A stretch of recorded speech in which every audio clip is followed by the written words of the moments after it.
اعوذ باللہ من الشیطان الرجیم بسم اللہ الرحمن الرحیم۔ اہل بلوچستان، اہل پاکستان، جس طرح آپ کو پتہ ہے کہ بلوچستان میں مسئلہ چل رہا ہے گوادر کے حوالے سے،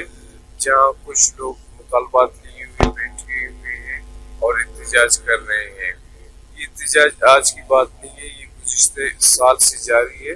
جس میں ان کے ایسے مطالبات ہیں جس میں صوبائی حکومت کا جنسی دار مدار ہے، ان کے کہنے پر آفیسرز ٹرانسفر ہو گئے ہیں، ان کے کہنے پر جو ہے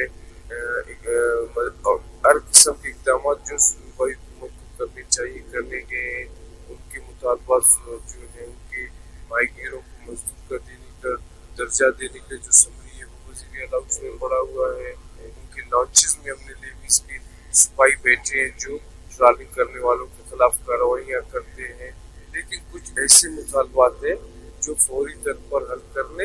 یا ہمارے ادارے اختیار سے باہر ہیں، جس طرح کی نان کسٹم پیڈ کشتیاں ہیں، گاڑیاں ہیں، وہ پکڑی گئے ہیں، وہ بھی وہ کہتے ہیں ہوم منسٹر یا وزیر اعلیٰ بلوچستان نکالتے،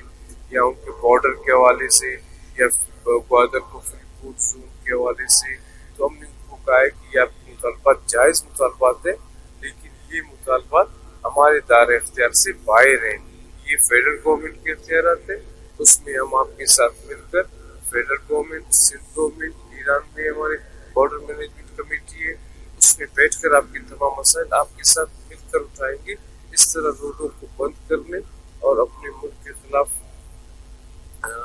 اس طرح کے سخت اقدام اٹھانے سے آپ اپنے عوام کے، گوادر کے لوگوں کو نقصان کر رہے ہو۔ تو ہم آئے مولانا صاحب ادھر، پھر مجھے ابھی بھیجا گیا، تو ہمارا ہم یہ نہیں کہ 58 دن بعد گئے، ادھر کمشنر کی بیس پر ڈیلی بیسس پر مذاکرات ہوئے، اور کمشنر ایک بہت بڑے لیول کا آفیسر ہوتا ہے۔ تو پھر مجھے خود وزیر اعلیٰ صاحب نے بھیجا، پھر ہم نے ان کے مطالبات دہرائے، انہوں نے کہا بالکل آپ لوگوں نے کمی لائی ہے، ٹرولنگ میں کمی آئی ہے، ہر چیز میں کمی آئی ہے، لیکن یہ کمیٹی بھی مان لیں گے، لیکن آپ کو 1.5 گھنٹے میں ہم جو ہے جواب دیں گے۔ تو وہاں آپ کو پتہ ہے کہ وہاں سے سیاست کے علاوہ اداروں کے بارے میں کس طرح کی باتیں کی جاتی تھی، وہاں سے جو لوگوں کی فیملیز کے بارے میں کس طرح کی باتیں کی جاتی تھی، جو سب گورنمنٹ نے برداشت کر لیا۔ آخر میں ایسے اقدامات اٹھائے گئے جس سے گوادر پورٹ بند ہو گیا، گوادر پورٹ میں رہنے والے چائنیز بند ہو گئے، وہاں کے جو ہے وہ ہمارے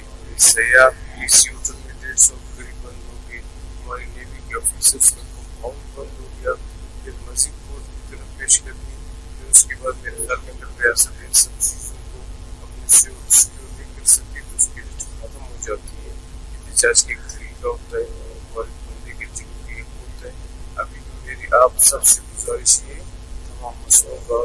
بات چیت کے ذریعے ہماری مائیں پہلے جو روڈ پر بیٹھی ہوئی ہیں وہ جو ہے ان چیزوں سے ہٹ کر آ جائیں، کہ ہم نے مطالبات مان لیے، جو نہیں ان کے ساتھ مل کر وہ منوا لیں گے، لیکن یہ اپنے ملک میں ایک انتشار، افراتفری اور توڑ کا ماحول بنا کر دنیا میں تماشا نہ بنائیں۔ بہت شکریہ۔